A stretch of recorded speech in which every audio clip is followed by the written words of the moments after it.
আজ এমন একটা কথা শুনলাম যেটা আমি কোনোদিনও ভাবিনি। মা নিজেই বললেন, আমার হাতের মাংস তোর মতো এত সুস্বাদু হয় না। তারপর কীভাবে রান্না করলাম এই স্পেশাল মাংস, আর শেষ পর্যন্ত কী রিয়াকশন দিল আমায়।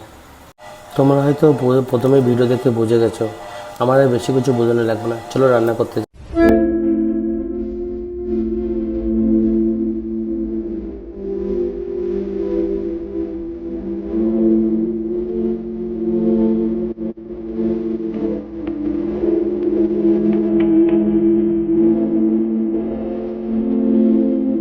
মা এত ভালোবেসে বললো, মার জন্য মাংস রান্না না করে পারি?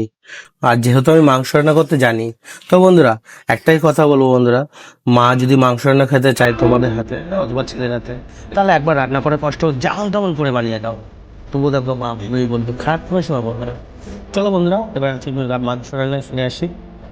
তার উপর থেকে আকাশের অবস্থা দেখো খুব একটা ভালো নয়। পেঁয়াজটা ভেজে দিলাম, এর মধ্যে ভাজা হয়ে গেলে এবার মশলা দিয়ে দেবো, টমেটো দিয়ে দেবো।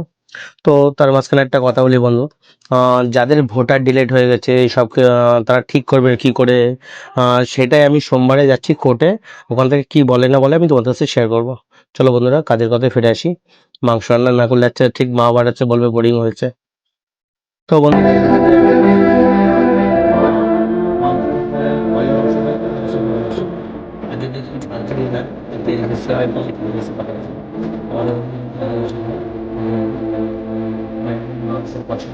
দেখো এবার যে জল দিয়ে দেবো।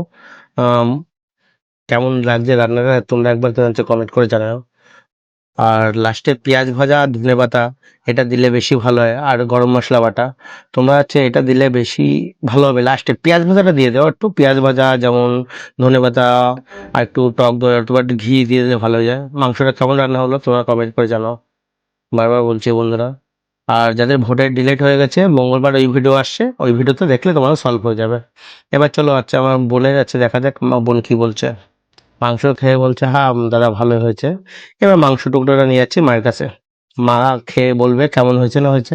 আর সত্যি কথা বলতে মাইকটা যদি ওই সময়টা আমার চালু থাকতো তাহলে তোমাদের রিয়াকশনটা দেখাতে পারতাম। দেখো আমি হচ্ছে রান্না করছি, নিজেই বলছি ভাই স্পেশালি রান্না হয়েছে। আর মা এদিকে আমার খাটটা গুছাচ্ছিল যেহেতু, খাটের উপরে বসে মাংসটা খাবে দেখো। আর মা বলছে না আমি এখন খাবো না, তাই বলছে না তুমি এই পুরোটা খাও। মাকে বললাম, মা বলছে ঠিক আছে দে। মা একটু খেয়ে বলছে, একটু হাসছিলাম, বলছে হ্যাঁ ভালো লাগছে।